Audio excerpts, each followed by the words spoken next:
Bienvenue sur Le Corner, podcast de l'agence La Source qui vous offre une vision et un éclairage unique sur l'industrie du sport et du divertissement. Toutes les 2 semaines, leaders de l'industrie et personnalités du sport partageront leurs visions, leurs astuces et les nombreuses facettes de notre écosystème. Nous vous ferons rencontrer d'anciens athlètes et hauts dirigeants d'organisations sportives, d'entreprises de médias et de technologies, de sponsors et d'agences numériques. Pour obtenir des informations et de nouvelles histoires sur ce qui se passe sur le terrain, c'est maintenant et c'est sur Le Corner.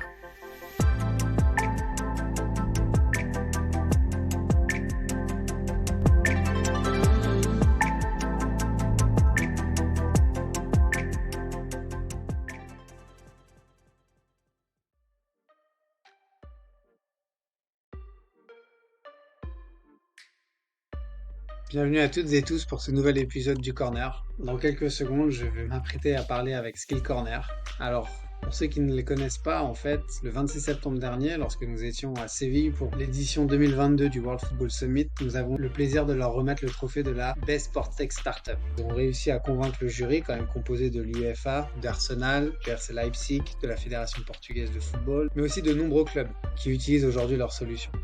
Du coup, on voulait les féliciter, ou en tout cas, par avance, je les félicite. Et j'ai surtout hâte de pouvoir m'entretenir avec Charles et Hugo, qui ont su vraiment développer cette startup et avec qui j'ai hâte de découvrir où est-ce qu'ils en sont aujourd'hui et où ils le regardent demain.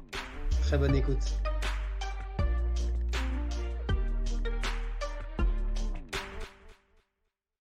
Bonjour messieurs, comment allez-vous? Très bien, bonjour. Ouais, bonjour, super. Bon, ils sont quand même un peu plus enthousiastes après le retour de Séville, hein. C'était quand même un trip sympa. On a souvent coutume de commencer nos podcasts en vous demandant un peu de vous présenter et de vous faire connaître un peu auprès de notre audience. Donc, je sais pas qui veut prendre la première question, Hugo ou Charles, mais allez-y, si vous pouvez vous présenter rapidement auprès de nos listeners, ce serait cool. On va commencer par le président, Hugo, vas-y. Ouais, donc Hugo Bordigoni, je suis un des 2 cofondateurs de Skill Corner. Moi, je suis un ingénieur de formation. Maintenant, je suis le CEO de l'entreprise, donc avec des fonctions un peu moins techniques qu'à la création de la boîte. Et voilà, on rentrera dans le détail de Skill Corner après, j'imagine. Ouais. Et donc Charles, donc moi j'ai pas un profil ingénieur, même si j'aimais dire que j'ai quand même un petit bagage mathématique. J'ai fait à l'époque ça s'appelait un DOG de mathématiques appliquées, mais je suis le non-tech et donc je m'occupe de plus ce qui est gestion, administration, commerciale, etc. de Skill Corner, auquel évidemment participe Hugo.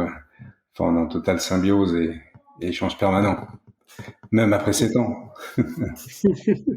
Donc un CEO, un CMO. Doug, c'est bien bac+2, hein, si je me trompe pas. Ouais, alors après j'ai quand même continué, mais j'ai abandonné les maths, ils étaient pas faits pour moi. Okay. Et j'ai fait, c'est vrai que j'ai pas dit, mais j'ai fait ce qu'on appelait à l'époque un DESS de finance. J'ai fait des études en Allemagne aussi. Ok. D'où après le côté plus structuration finance et le côté business, quoi. Exactement. Et côté ingénieur pour Torrego, ok. Et du coup, vous êtes rencontrés comment? Enfin, si, parce que à la source, on a pas mal de boîtes et on bosse souvent avec les startups et on sait que c'est plus des aventures humaines que des aventures forcément pure business. Donc, vous êtes rencontrés comment, du coup? Et ben là, je peux en parler parce que moi c'est un truc un peu atypique, mais moi j'ai repris les études. J'étais dans la banque, j'ai fait 22 ans de banque et dans la banque la plus verte du monde. C'était Et général? non, la plus verte, Crédit Agricole. Ah, Et après 22 ans, je m'étais posé pas mal de questions. Et la France est un pays d'entrepreneurs finalement, et j'ai pu bénéficier à la fois de patrons bienveillants qui ont accepté que je fasse un CIF, ce qu'on appelle un congé individuel de formation. Et donc à l'âge du double d'Hugo, j'ai repris les études et c'est un master que je tiens à mentionner ici parce qu'il est génial. Il était dispensé, enfin il est toujours dispensé entre Centrale Paris et l'ESSEC. C'est un master spécialisé en entrepreneuriat et pendant 1 an et demi, j'ai pu m'absenter du boulot et payé par l'entreprise. Donc, comme le prévoit le CIF, 100% de mon temps. Enfin, c'était top. Et j'ai rencontré Hugo sur les bancs de l'école, je peux dire. Par ouais, un parce que ce que copain. pour tous nos auditeurs, c'est quand même, il y a une différence d'âge. Donc, c'est pour ça que je me demandais, en fait, c'est quoi les parcours qui ont fait que vous vous êtes rencontrés et que vous êtes associés, quoi. Ok, je comprends. Ça s'est fait pendant un cours. J'ai reçu un mail d'un copain de promo et qui était un copain d'Hugo. Hugo faisait le parcours central et en fait, Hugo cherchait un associé sur son projet, donc Skill Corner à l'époque, qu'il avait une idée qu'il avait depuis 3 semaines, un mois, et moi je cherchais un associé aussi sur mes projets qui étaient évidemment différents, et on trouvait pas, et donc moi je me suis dit, je suis très fouteux évidemment, j'aurais même aimé en faire comme beaucoup ma carrière, et quand j'ai vu ça, je me suis dit, peut-être un moyen de rigoler encore plus, et j'ai rencontré Hugo, puis on s'est plus quitté. En fait, c'est Ok. ça.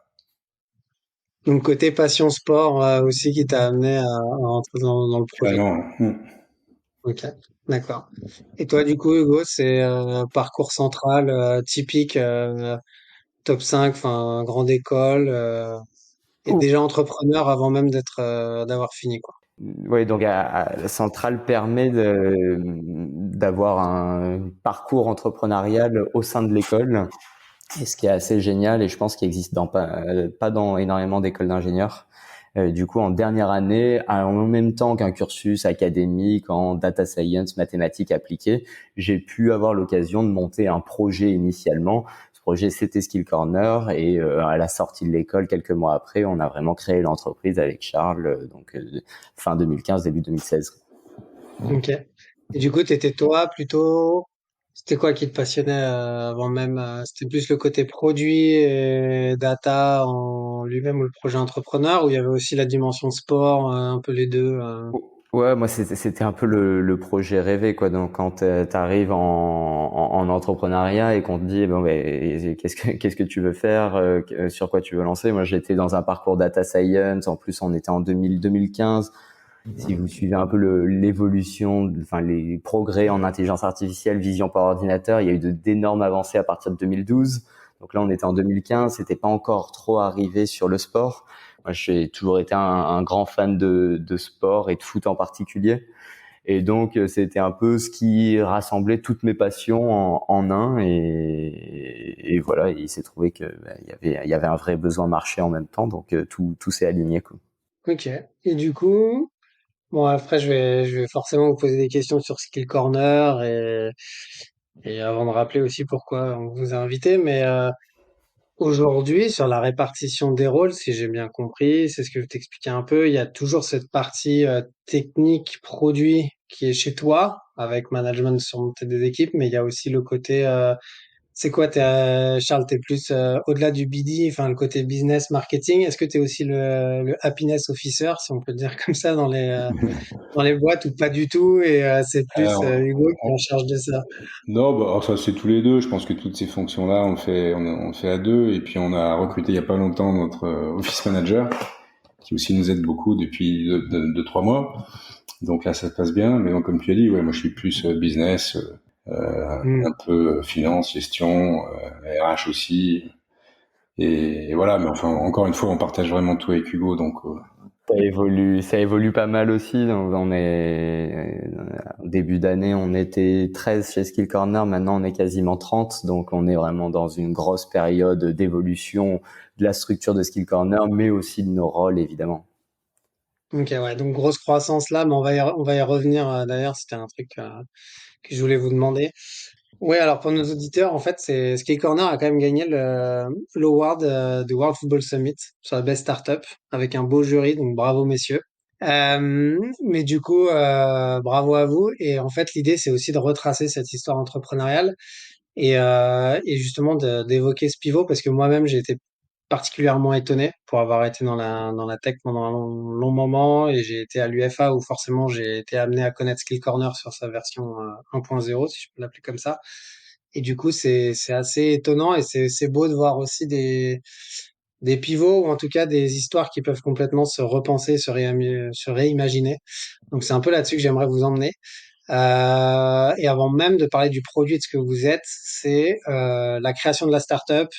C'est vraiment ça. Vous êtes sur les bancs d'école, t'as cette idée, un email et c'est parti. C'est quoi l'histoire? C'est juste ça. Après, vous vous faites une un rencontre. déj et il y a une bière et vous vous tapez dans la main ou c'est plus sérieux? Ça se passe comment? Ben, en fait, alors je me permets parce que c'est moi qui ai écrit à Hugo, mais je lui ai dit clairement, bah, écoute, si ça t'emmerde pas de bosser avec ton père, voyons-nous, ton projet m'intéresse.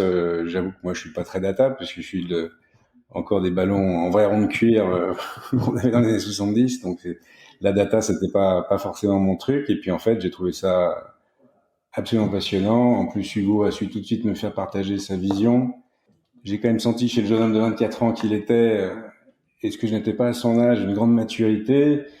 Et c'était assez sympa. Après, je lui laisse lui raconter sa version, mais c'était une rencontre assez incroyable. J'approuve, et c'est vrai que moi c'était encore un projet école. Charles, il était encore à moitié entre son boulot, son master, donc ça a commencé pas à 2000%. On sait exactement où on va. Il y a eu pas mal de co-construction. Même l'idée, elle était juste naissante. Et tu parlais du pivot. Qu'on a fait entre les fans et les clubs, et en fait finalement on venait déjà du monde des clubs. Notre idée initiale c'était déjà les clubs, donc il y a eu pas mal de pivots et de changements, pas de vision mais un peu de réalignement au cours de ces premiers mois et au cours de toute la vie de Skill Corner. En tout cas, de ce que j'entends, c'est clairement ça a matché, quoi. Enfin, entre vous, le courant est passé, et même dans les moments les plus durs. Du coup, ce que j'imagine, c'est que ça a plutôt bien tenu, quoi. Malgré le Covid. En plus, il y a eu ça. C'est clair. Mais Du coup, pour notre audience, Kill Corner 1.0, c'est quoi? Au-delà de la data et du foot, c'est quoi? C'est une solution pour qui? Ouais, Quel problème ça a essayé de solver? Et ouais, comment c'était le pitch à l'époque? du coup, pour expliquer un peu la technologie qu'il y a derrière Skill Corner et qui a un peu amené vers Skill Corner 1 et puis vers le 2, nous on est un fournisseur de données. Donc notre métier, c'est vraiment d'être capable de fournir de la donnée sportive sur n'importe quel match de foot professionnel qui se joue n'importe où dans le monde. Et la base technologique autour de ça, c'est d'être capable de collecter de la donnée à partir de n'importe quel flux vidéo de n'importe quel match de foot professionnel. Il faut savoir que Donc, vous agrégez les flux de data qui arrivent et vous la retransmettez à vos clients. voilà, donc nous en entrée, on récupère la vidéo et en output, on génère un flux de données, quoi. Donc on est vraiment dans la création de notre propre donnée. On n'agglomère pas la donnée d'autres personnes. Nous, on prend la vidéo, on la convertit en données. Maintenant, initialement, la donnée qu'on crée, on le faisait plus pour des problématiques de fans, comment on crée des expériences, et notamment sur les sites de paris sportifs. Donc on a notre premier produit, c'était une visualisation de match en 2 dimensions. On était capable de recréer ce qui se passe sur un match de foot, mais juste avec des pions qui bougent, un peu vraiment style Football Manager. Donc ça, c'était notre premier produit qui a été un peu dicté par le marché. On avait rencontré le Ouais. CEO de Winamax qui nous avait dit mais il faut absolument qu'on bosse là-dessus ensemble. Et voilà, on s'est lancé là-dedans et c'était très sympa, mais maintenant on fait plus du tout ça. Ça, c'était pour le live betting parce que eux, ils avaient un besoin pour regarder leurs fans ou en tout cas pour les garder sur leur app ou leur plateforme. Ils avaient besoin d'avoir, comme ils n'ont pas les droits, ils avaient besoin de vous pour avoir ça, quoi. Ok. Et ça n'a pas du tout Exactement. marché. Ça a plus ou moins marché. On a eu un super client qui est Winamax, avec qui ça a Hmm. très bien marché. Ils étaient très contents. On a signé des acteurs asiatiques, donc on a fait plein de choses sympas. Donc je dirais pas que ça a pas du tout marché, mais on n'a jamais vraiment scalé ce produit-là.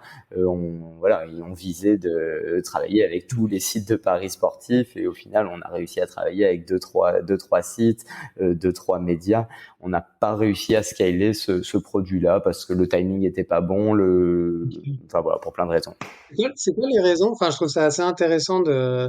Est-ce que c'est parce que vous vous êtes rendu compte que c'était plus comment dire, un nice to have, enfin une feature pour certains, ou c'était pas sur le core business, et donc quelqu'un de Winamax ou de d'autres bookers voyait l'intérêt parce que eux, ils y étaient sensibles à titre personnel ou par rapport à leur population, ou est-ce que c'est autre chose? Enfin, c'est hyper intéressant de comprendre aussi comment vous avez pu détecter ça, ou ce que vous en avez pu tirer comme conclusion, quoi.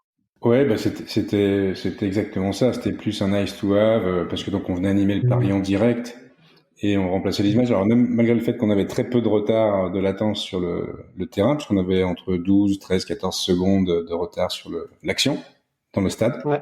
ce qui était une performance, hein. Mais bon, voilà, on passe pas 90 minutes à regarder ça, et donc c'est pour un peu sonder le match, mais voilà, c'était clairement pour les bookmakers pas la première problématique.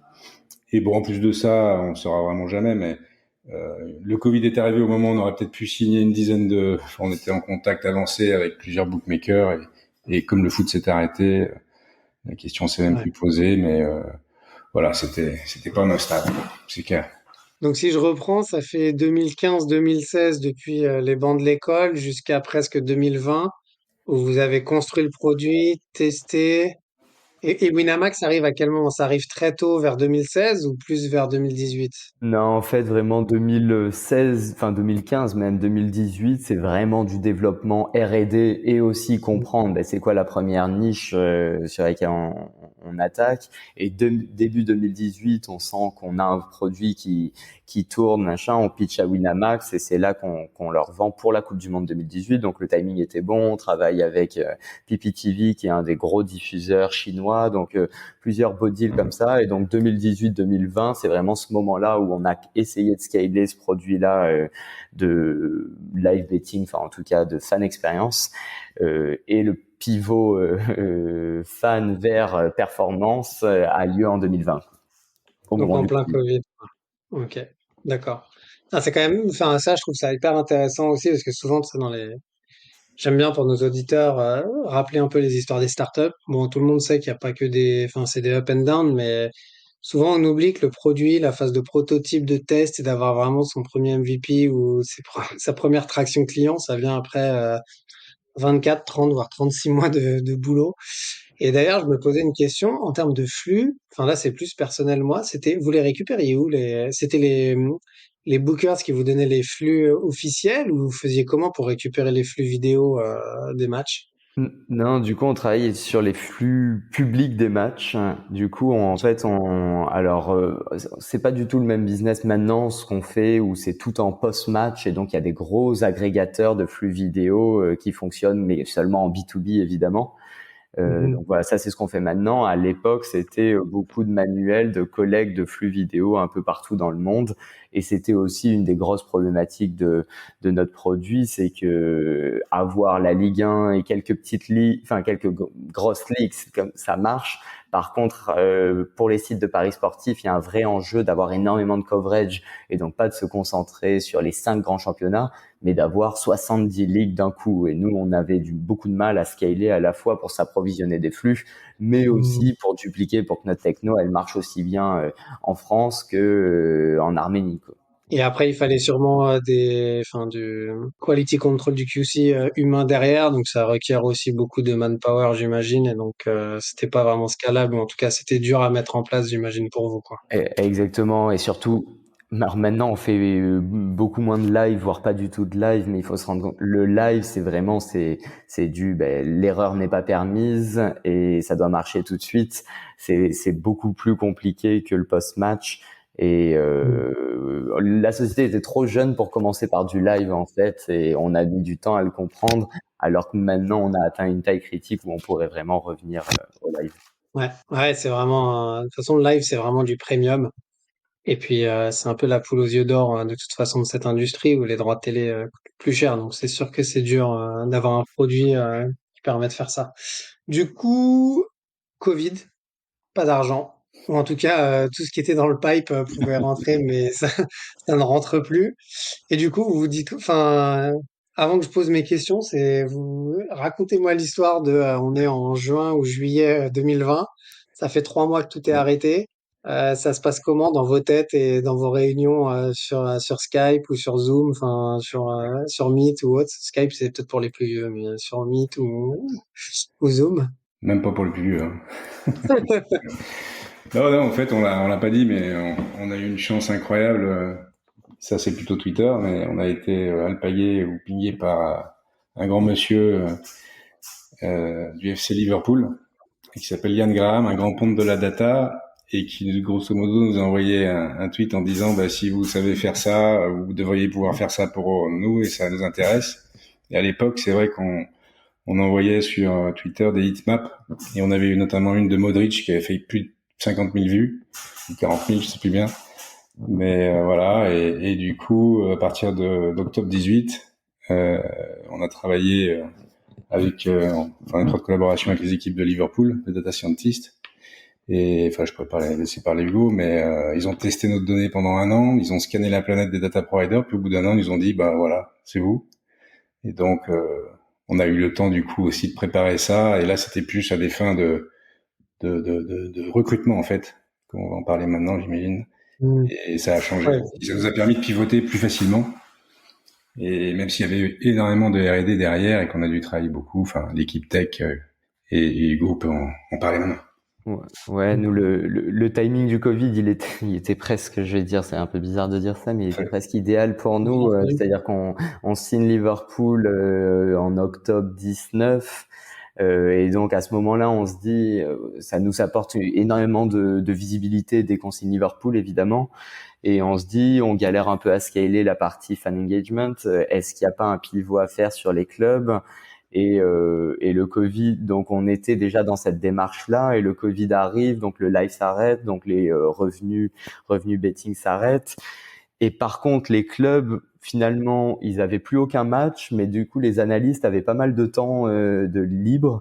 Et du coup, ça nous a laissé l'opportunité de rencontrer énormément d'analystes, en visio évidemment, dans plein de clubs différents. Et finalement, les analystes, eux, savaient bien que le foot allait recommencer, allait assez rapidement. Ils avaient un vrai incentive à bosser et à développer le futur. Et donc, pour nous, le timing pouvait pas être beaucoup mieux. Et dès la sortie du Covid, on a signé 3, 4, 5 nouveaux clubs. Et c'est vraiment à ce moment-là que Mm. c'est parti. C'est parti, quoi. Ok, alors avant qu'on parte justement là-dessus et comment ça décolle pour vous, et d'ailleurs c'est intéressant, vous avez fait le chemin inverse de beaucoup de boîtes qui normalement commencent par la sports perf et paid, mais vous avez fait le chemin inverse, donc ça m'intéresse de vous entendre là-dessus. C'est un des premiers trucs que je conseille un peu aux gens que je connais dans le business, mais en fait, un truc qui est assez fort, c'est un tweet vous permet de rencontrer une personne qui est quand même assez réputée dans un des plus grands clubs du monde. Donc en termes de lead generation et pour quelqu'un qui est un peu dans le côté marketing, là, qui peut nous écouter, je pense que Charles, ça a dû être un peu la bouteille de champagne le jour où tu as reçu cet email, ou en tout cas ou 1 an plus tard la confirmation, et de se dire oh, mais attends, on se dit qu'on va faire du contenu PR marketing en faisant des heatmaps sur Twitter, en se disant qu'on lance des bouteilles à la mer, et derrière on décroche un contrat avec En un toute des clubs qui est humilité, les plus avancés en termes de sports perf. je rends à César ce qui est à César, parce que moi Twitter c'est un truc qui me faisait peur à l'époque et c'est Hugo qui l'a vu. Ok. Et, euh, et donc effectivement, il l'a tout de suite partagé. Et là, c'est 10 minutes après, c'était, je vais pas dire réglé, mais on avait répondu. Et Ok. puis ça part d'un tweet, mais que je n'avais pas vu et que je pouvais pas forcément toujours voir, puisque Twitter me fait toujours un peu peur. Mais c'est marrant ce que tu dis sur lancer les bouteilles à la mer, c'est quelque Ouais. chose, on a toujours beaucoup cru à ça, à la nécessité pour une startup qui a pas encore trouvé son product market fit de lancer énormément de choses, un peu de tous les côtés. Alors ça paraît un peu déstructuré, il manque un peu de vision, mais en fait on se rend compte que c'est ça il y en a pas beaucoup, mais il y en a une sur 100 qui va déclencher un truc qui va finalement révolutionner la vie de la boîte. Et maintenant la boîte elle grossit, évidemment on n'est plus du tout dans la même logique. Maintenant on essaie toujours de garder ce truc là et de se dire finalement le prochain levier de croissance il va être amené par un petit truc anodin qu'on va faire on the side. Après, c'est dur d'avoir cette espèce de d'esprit de garder cette récurrence alors que tu as 99 contenus ou 99 initiatives ou temps passé, du temps homme qui ne génèrent presque aucune valeur, ou en tout cas où tu te dis, putain, moi en tant que fondateur, et je vois zéro ROI derrière, mais on continue parce que je sais que potentiellement ça peut être changemaker dans 6 mois, 12 mois, quoi. Ouais, mais on sait aussi, on est sur un marché naissant, on est sur un produit hyper technologique, on est sur un marché qui est pas énormément éduqué à tout ce genre de choses, et on sait que ça va grossir, donc on n'a pas de doute là-dessus, et il faut juste arriver, ouais, à lancer suffisamment de pistes pour qu'il y en ait une qui prenne, et D'ailleurs, juste là-dessus, je fais un petit aparté, mais quand tu parles de marché naissant, de niche, hein, d'une certaine manière. Vous le revoyez comment un peu cette évolution? Enfin, si je rappelle un peu à nos auditeurs, il y a eu tout ce qui était event data, enfin, dans la sports perf, c'est vraiment arrivé fin des années 90, début des années 2000, avec quelques clubs qui faisaient beaucoup de event data, donc c'était toutes les datas liées à des événements précis dans un match, tirer un coup franc, un carton jaune, tout ça.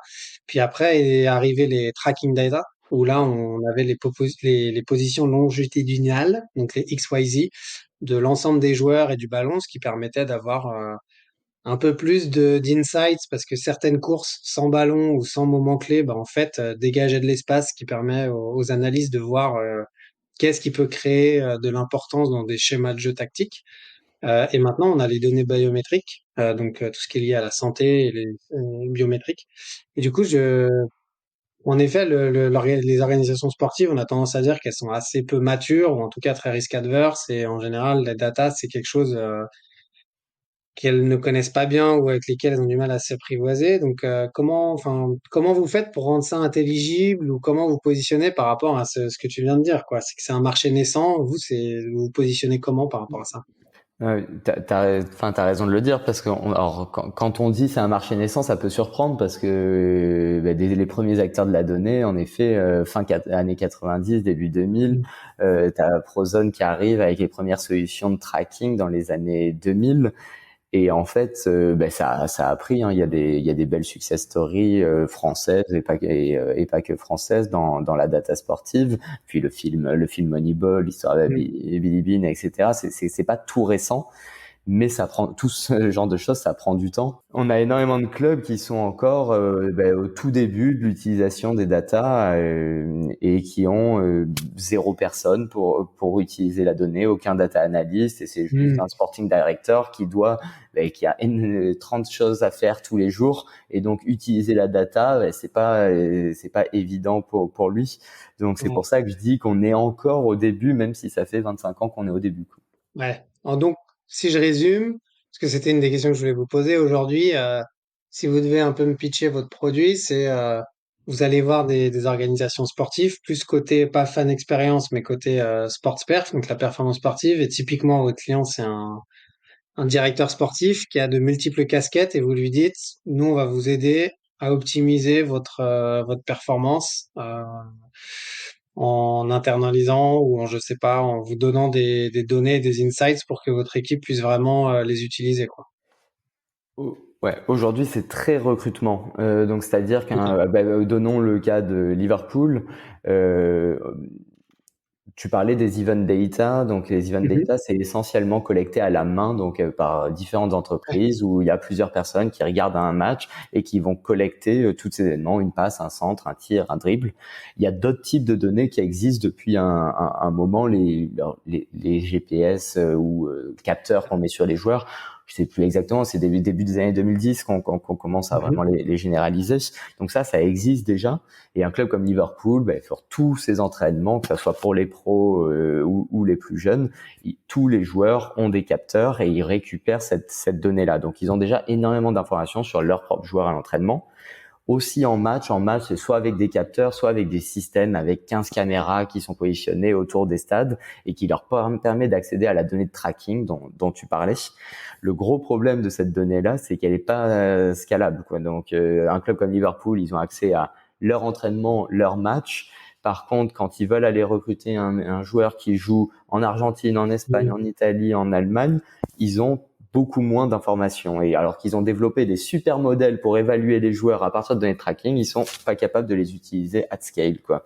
Donc la Donc première, vous c'est utilisez le évidemment. modèle de base pour faire un comparateur par rapport au modèle qu'ils ont déposé, quoi. Nous, on est vraiment un fournisseur de data, donc la donnée qu'ils ont sur leurs entraînements, on est capable de fournir exactement le même type de données sur 20 000 matchs par an qui se jouent dans 60 ligues différentes, et on leur fournit 20 milliards de points de données par an. Donc vraiment, toute la valeur de Skillconnect, c'est dans la collecte de données et la scalabilité de la manière de collecter la donnée, quoi. Ok. Et du coup, le principal poste, c'est vraiment ce recrutement sur la détection, enfin le scouting de joueurs, parce que ils peuvent avoir des points de comparaison avec soit les jeunes de leur centre d'entraînement, soit les pros en match et tout. Et vous arrivez à choper la donnée aussi quand ils sont Parce que j'imagine quand ils jouent en on-field, il n'y a pas de problème. Ou est-ce que vous récupérez les données type, est-ce que c'est la première ligue qui les centralise, même quand ils jouent à l'extérieur et qui vous la, et du coup, Liverpool peut vous la donner ou, Non, alors nous on récupère pas la donnée de leur GPS par exemple. Donc c'est pas le flux, il va pas dans le sens Liverpool vers Skill Corner, il va vraiment dans le sens Skill Corner vers Liverpool. Donc un club comme Liverpool, il va nous demander. Donc aujourd'hui on couvre 60 ligues partout dans le monde. Donc quand je dis une ligue, c'est la Ligue 1 française, la Ligue 2 française, la Bundesliga 2, et dans chaque pays. Et donc on a 60 ligues en tout. Et un club comme Liverpool va nous acheter entre une ligue et 60 ligues en fonction de dans quel pays il recrute, etc. Et donc finalement, nous, on récupère jamais les données de la première ligue ou les données de Liverpool d'entraînement. Ça va vraiment dans l'autre sens. Ouais, c'est vous qui fournissez l'output, c'est de Skill Corner envers les orgas sportifs. Ok, Et, d'accord. exactement. Et Et tu dis plus de 60, c'est énorme. ouais, ouais, ben on couvre de la deuxième division turque, la deuxième division brésilienne, le Paraguay, l'Uruguay, pour donner La Ligue exemple. 1 anglaise, la troisième division. La troisième division anglaise, la troisième division allemande, et on grossit. Donc quand on a commencé, on avait une petite vingtaine de ligues. En année 2, on est passé à 40, là on est passé à 60, et on a encore des besoins de clients qui nous disent ok, mais vous couvrez pas. Récemment, on a rajouté l'Afrique du Sud parce qu'on avait des clients qui avaient besoin de l'Afrique du Sud, et ça n'arrête pas. Et ce qui nous permet de servir la planète entière. Ok, d'accord. Compris. Ouais, donc c'est un peu, enfin, il y a encore beaucoup, quoi. Il y a encore beaucoup. Et du coup, c'est le même service, plus ou moins, que demandent tous les clients, ou est-ce qu'il y a des niveaux quand même de granularité un peu différents? Enfin, dans ma question, c'est un peu l'idée de voir un peu les différents cas d'usage où je vois très bien pour un Liverpool, enfin, dans la manière dont tu l'as expliqué, j'imagine que vous avez des clients qui sont moins tier one. Du coup, est-ce qu'il y a aussi de l'optimisation de leurs propres joueurs à eux? Parce que j'imagine que Liverpool sont suffisamment en avance qu'ils l'ont peut-être internalisé et qu'ils vous demandent pas, mais que vous pouvez développer des services annexes par rapport à cette collecte de data. Enfin, j'aimerais comprendre aussi un peu les autres use cases que vous avez peut-être par rapport à votre solution aujourd'hui. Le premier truc, c'est que alors, en effet, Liverpool, c'est un cas hyper particulier. C'est-à-dire qu'ils sont réputés pour être hyper avancés dans l'utilisation de la data. Il y a 5 data scientists qui travaillent au club. Ils ont des process hyper bien rodés. Ils savent utiliser de la donnée de tracking. Il faut se rendre compte que 90% des clubs professionnels sont pas dans cette situation-là, ont pas du tout les mêmes moyens, ou en tout cas ne les affectent pas sur des fonctions plus R&D, data science. Et ce qu'on a, voilà, en fait, tout le travail qu'on a fait entre 2019, la signature de Liverpool, et 2020, la signature de nos seconds et puis plus deal, ça a été un peu de démocratiser ce qu'on a fait pour Liverpool, quoi. C'est-à-dire qu'un club comme Liverpool, il va vouloir de la donnée de tracking brute, et il veut la chose la plus brute possible parce qu'il a envie de pouvoir développer tout ce qui une infinité de choses au-dessus de cette donnée de tracking. Par contre, pour énormément de clubs, la donnée de tracking, ça représente plus d'1 million de points par match et c'est trop compliqué à utiliser. Et donc, ces clubs-là, ils veulent des insights qui répondent à une problématique footballistique. Ils veulent pas des X, Y, Z sur le terrain. C'est trop compliqué et ça se comprend complètement.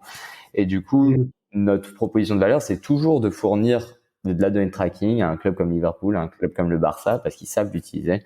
Mais c'est aussi de fournir des analytics beaucoup plus faciles d'accès à une multitude de clubs. Et le premier, donc on développe des packages d'analytics en plus de la donnée de tracking. Et le premier qu'on a développé, c'est autour de la donnée physique.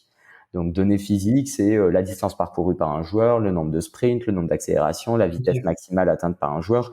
Et ça parle à tout le monde, n'importe quel recruteur dans le monde. Tu lui parles de distance parcourue, de vitesse maximale, il en parle. Et donc, cette donnée-là, elle est accessible à beaucoup plus de clients. Ok. Donc, vous digérez aussi, enfin, vous rendez digeste tous ces millions de points de données pour les clubs pour qu'ils puissent eux-mêmes s'en accaparer et comprendre un peu la performance de leurs joueurs et comment ils jouent et peut-être leur dire comment jouer différemment dans le futur, quoi. Ok. Ouais. Et de ce que vous voyez aujourd'hui, c'est, enfin, sans avoir une boule de cristal et de jouer à Madame Irma, mais c'est, enfin, de ce que j'entends, c'est qu'il y a déjà énormément à faire sur le volume en termes de matchs et de territoire à couvrir par rapport aux besoins. Donc là-dessus, j'imagine que c'est un bel axe de développement. Est-ce que c'est la même chose côté digestion de données et rendre ça plus accessible? C'est l'autre levier de développement ou c'est d'autres choses que vous envisagez ou que vous imaginez là aujourd'hui? Ouais, ça c'est vraiment quelque chose qui a complètement changé un peu dans notre vision. Nous, on avait vraiment la vision, le côté vision par ordinateur. On va être capable de collecter de la donnée et puis après, elle va être utilisée par le betting, par les médias, par les clubs pour de la performance. Et on a mis un peu de temps à comprendre que non, ça allait pas se passer comme ça et qu'il allait falloir aller beaucoup plus loin dans la productisation. Et donc, il y a un an, on a développé une nouvelle équipe de data science au sein de Skill Corner qui s'appelle l'équipe prédiction et qui s'occupe de développer des nouveaux cas d'usage, toujours pour les clubs, toujours pour des problématiques de recrutement. Mais du coup, on va sur des nouveaux packages d'analytics avec de la donnée plus technique, tactique, pour évaluer d'autres choses que juste la dimension physique. La dimension physique, elle reste et elle restera primordiale, mais il y a plein d'autres choses qu'on peut faire à partir de la donnée de tracking et qu'on a juste effleuré pour le moment. Ok, je vois. Non, je posais la question parce que souvent, enfin, si je reprends un peu un pied en arrière, un step back, je suis désolé pour tous mes franglicismes. Je suis très franglish et les gens, normalement, quand ils m'écoutent, ils le savent. Donc voilà, encore une fois, désolé. Mais si je prends un step back, souvent les gens, ils sont, en tout cas, les startups développent un produit dans la sports perf sur quelque chose de très niche et derrière, ils scale. Et en général, le fait d'avoir certains logos type Liverpool, certains joueurs, ça leur permet derrière de développer un produit en fait, ils ont fait le chemin inverse de vous. Si on prend un second Spectrum ou si on prend plein d'autres boîtes, c'est perf, perf, perf, perf, très très niche. On développe un produit et on scale par rapport à ce produit-là et on sert de plus en plus d'utilisateurs jusqu'à arriver sur le côté media entertainment où là, entre guillemets, en termes de marché, c'est beaucoup plus gros, ou en tout cas les deals sont plus larges. Les droits télé liés à ça sont aussi beaucoup plus larges, c'est la poule aux yeux d'or dont on parlait tout à l'heure. Et du coup, je me demandais si vous, un peu, sans vouloir brûler les étapes, mais c'était quelque chose auquel vous pouvez déjà penser, ou en tout cas mettre les fondations pour vous dire en tant que skill corner, bon, on a fait du live betting, mais ça répondait pas c'était pas un core business need, c'était plus du nice to have. Aujourd'hui, on se rend compte que sur la sports perf, on adresse vraiment des vrais besoins et on peut développer ça pour gagner en maturité, en précision, en scalant tout simplement. Mais derrière, c'est de se dire, est-ce que Skill Corner, enfin, dans votre tête, hein, juste comme ça, c'est quelque chose sur lequel vous vous fermez pas de porte, ou sur les choses où vous dites, c'est une éventualité derrière, ou c'est peut-être des choses que vous discutez déjà entre vous et avec des partenaires sur comment, sur les bookers ou d'autres partenaires plus médias, entre guillemets, ça peut leur donner, parce que quand tu parles de prédiction, tout le monde pense à Amazon, enfin, ta probabilité de goal, ta probabilité de blessure que tu peux avoir en live. Et du coup, je me dis, c'est aussi peut-être des choses auxquelles vous êtes en train de penser parce que ça fait complètement du sens pour raconter l'histoire différemment ou avoir un nouveau layer de storytelling sur un match de foot tel qu'il est broadcasté aujourd'hui. À 200%. Nous, voilà, l'idée, en fait, là, on scale super bien sur les clubs. Maintenant, la donnée qu'on fournit, elle a vraiment vocation à être utile pour le média, les sites de paris. Et ça, donc, tout ce que tu dis, ça a complètement du sens. Maintenant, aujourd'hui, il y a un vrai focus opérationnel sur ce qui marche on sent qu'il y a beaucoup plus de choses à faire pour aider les clubs dans les problématiques. On est juste au début de cette partie-là. Par contre, c'est sûr que adresser les problèmes des médias et des sites de paris à un peu plus long terme, c'est aussi une grosse volonté, mais voilà, ça arrivera un peu plus tard, quoi. C'est d'autres verticales et avant ça, on a peut-être d'autres sujets on va en parler, je pense, mais sur d'autres sports. Et Ouais. donc, mais c'est sûr que c'est quelque chose à laquelle on reviendra parce qu'on y a goûté et comme tout ce qu'on a goûté, on aime y revenir et en plus on sait faire. Comme dit Hugo, on a aussi cette compétence live qui pourrait être intéressante. Mais c'est vrai que en tous les cas, on va sûrement attaquer d'autres sports. Enfin, on attaque déjà d'autres sports. Et donc, D'accord. Donc c'est dans la roadmap, mais pour plus tard et avant, il y a d'autres priorités à taper, quoi. Ok, d'accord. exactement. Exactement. Très clair. Du coup, enfin, avant de passer sur le futur, où j'ai peut-être grillé les étapes sur l'événement un peu, je reviens de nouveau. Hein, vous avez remporté le World Football Summit Award dans la catégorie Best Sports Tech Startup. Euh, dans la vie d'une startup, je me suis toujours posé la question, ça représente quoi pour vous? Parfois, ça peut représenter rien. Mais je voulais vous demander, et vous pouvez être complètement honnête, hein, ça peut être insignificatif, hein, vraiment. Mais je me suis toujours demandé un peu ce que ça pouvait représenter ce type de prix. Surtout, en fait, je vous pose la question parce que de nouveau, j'ai Skill Corner, j'ai connu ça sur votre partie V1, vraiment 2018, en venant de l'UFA ou sortant de l'Euro, j'avais entendu parler. Euh, ouais, j'avais pas été forcément impressionné, j'ai pas vu forcément l'intérêt.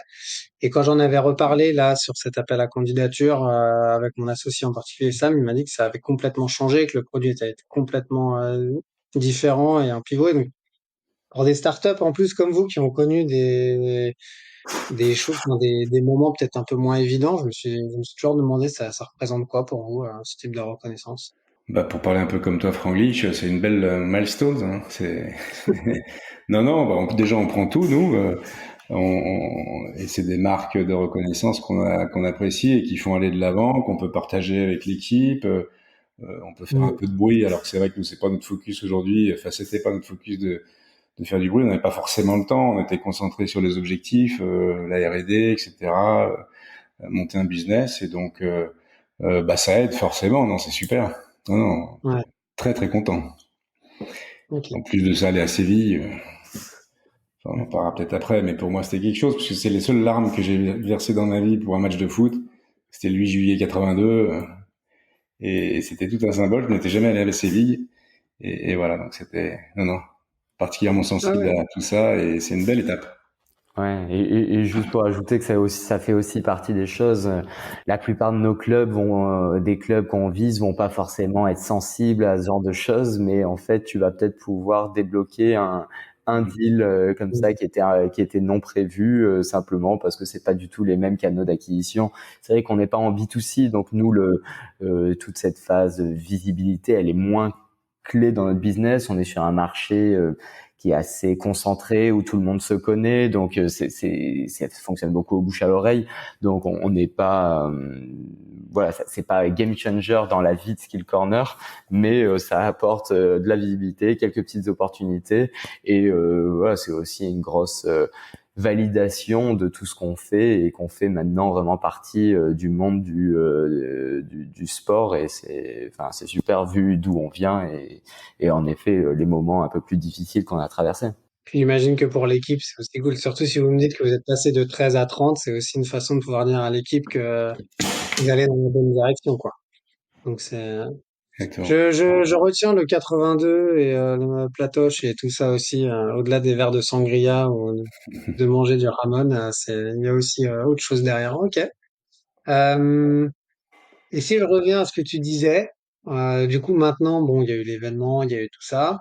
Euh, pour vous, c'est quoi le futur? Enfin, tu me dis, tu parles d'autres verticales, c'est en quoi c'est un enjeu ou c'est un challenge? Est-ce que c'est parce que la collecte est différente, ou la façon de traiter la data, elle est différente et du coup, ça requiert de nouveau du R&D et du back-end, vous allez devoir replancher dessus? Ou c'est quoi le futur pour vous? Bah nous, le gros focus quand même aujourd'hui, c'est quand même de se dire, avec les clubs, on a signé 90 clubs sur les 2 dernières années, et c'est assez exceptionnel. Je pense qu'il y a pas beaucoup de technologies qui ont pénétré aussi rapidement ce marché. Mais c'est aussi de Bravo. reconnaître qu'on est au début dans les clubs, l'utilisation de la donnée qu'on leur fournit actuellement, et qu'il y a énormément plus de use cases à développer, que ça soit recrutement, mais aussi un niveau plus pour l'académie, pour pénétrer aussi dans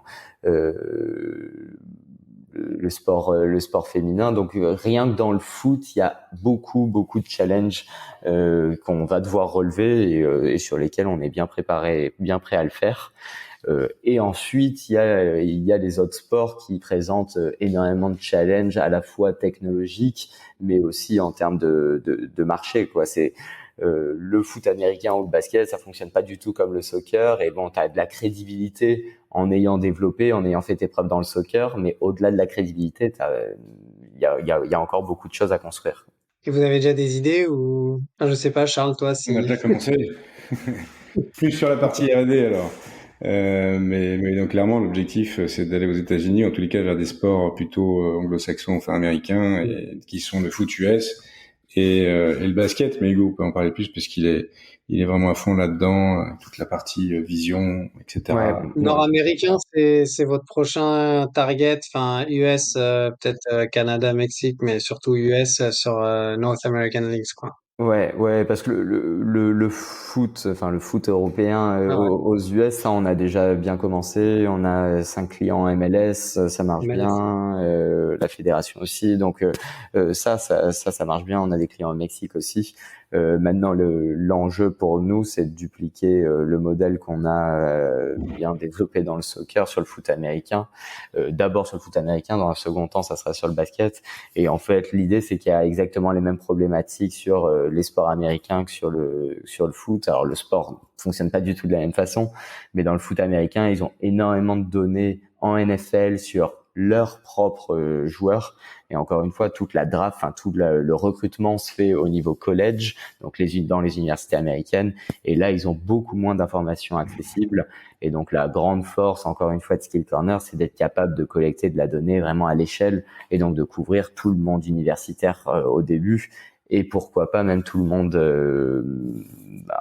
le niveau en dessous Hmm. qui sont les high school américaines où il y Donc a tout ce qui est pic de draft et tout, vous allez faire un malheur, que ce soit pour la NBA avec overtime ou enfin la ligue inférieure ou autre, quoi. Ok. ben on espère. Ok. Bon, bah, Oui, c'est ce que je vous gentil. souhaite, hein. Enfin, ça a l'air de répondre quand même à un vrai besoin qui est pas adressé, donc je pense qu'il y aura pas de problème pour ça. Bon, bah très bien. Rendez-vous dans un an. Euh, Rendez-vous dans un an. La date est prise. Il n'y a pas de problème.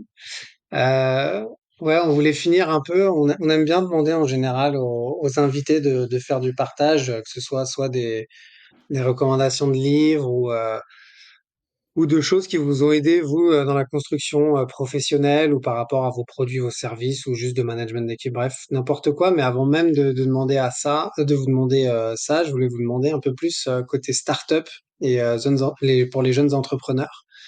Quelles sont un peu les compétences, les skills que vous jugez un peu nécessaires ou par lesquels vous êtes passé et pour lesquels vous recommandez je sais pas si ça peut s'apprendre ou si ça se vit plus que ça ne s'apprend, mais en tout cas pour lesquels vous jugez cela d'importance très haute, voire indispensable. Ouais, ouais, vas-y Charles.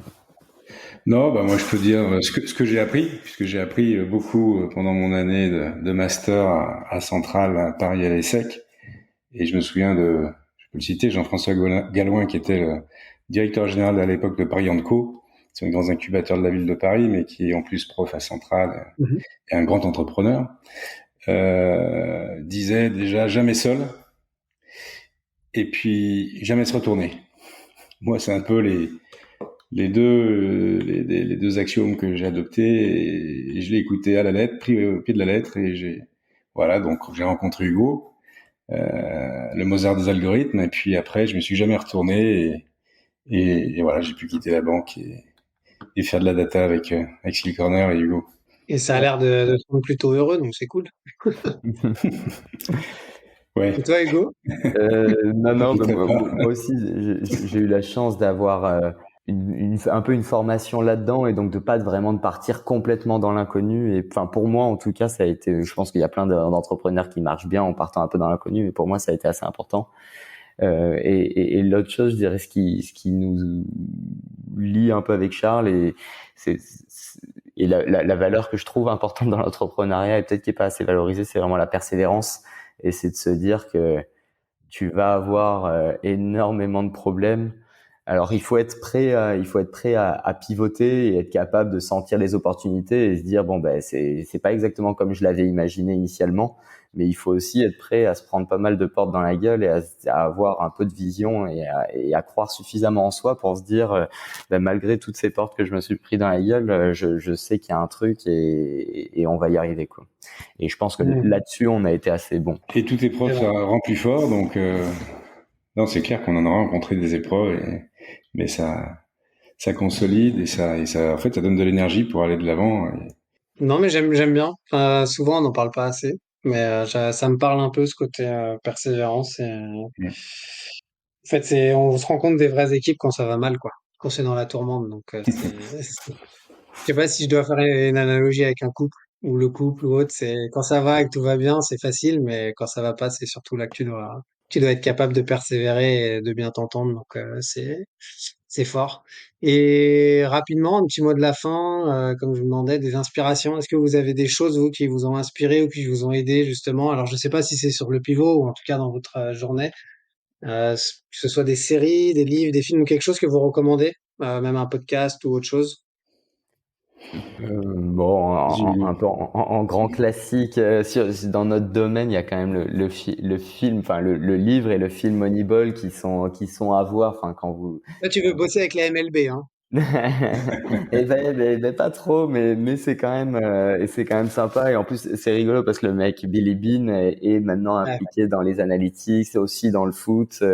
Donc, non, enfin voilà, si les auditeurs sont un peu passionnés de data et de sport, Moneyball, c'est quand même un incontournable. Charles? J'ai relu à l'occasion de Séville un livre que j'adore, qui est justement le match du siècle, donc Séville 82 de Basse. C'est Pierre-Louis Basse, qui est un journaliste. Et je le conseille à tout le monde parce que tout le monde vivra ce que j'ai vécu quand j'avais 14 ou 15 ans et comprendra pourquoi j'ai pleuré. Match entre la tragédie grecque et c'était incroyable. Il faut le lire. Il se lit très rapidement en plus, en 3/4 d'heure, 1 heure, et il est génial. Je l'ai jamais lu, mais ça m'aidera peut-être à comprendre pourquoi mon père m'en parle toujours et a pleuré aussi. Donc, j'y penserai. J'y penserai. Voilà. Merci messieurs en tout cas. Merci pour votre temps. Merci d'avoir fait aussi le déplacement à Séville. C'était un vrai plaisir. Je pense qu'au nom de toute l'équipe La Source, ça fait plaisir aussi d'avoir des startups qui sont aussi françaises et qui ont été pris par un jury pleinement international, avec des grosses organisations comme Arsenal, l'UEFA ou même la Fédé portugaise de football. Donc encore bravo à vous et merci pour cet échange et puis à très bientôt, j'espère. Ouais, Merci, merci merci à beaucoup à vous. toi et merci à vous, tout ce que vous faites pour l'entrepreneuriat en France. Ça y est, vous êtes arrivé à la fin de cet épisode. On espère que vous l'avez apprécié, et si c'est le cas, n'hésitez pas à lui donner 5 étoiles sur votre plateforme d'écoute préférée. En attendant, vous pouvez toujours visiter notre site internet www.lasource.io pour en savoir plus sur nos activités ou tout simplement vous abonner à notre newsletter pour recevoir le meilleur de l'actualité sport et tech chaque mois dans votre boîte mail. Et je vous dis à bientôt pour un nouvel épisode Le Corner. Le corner.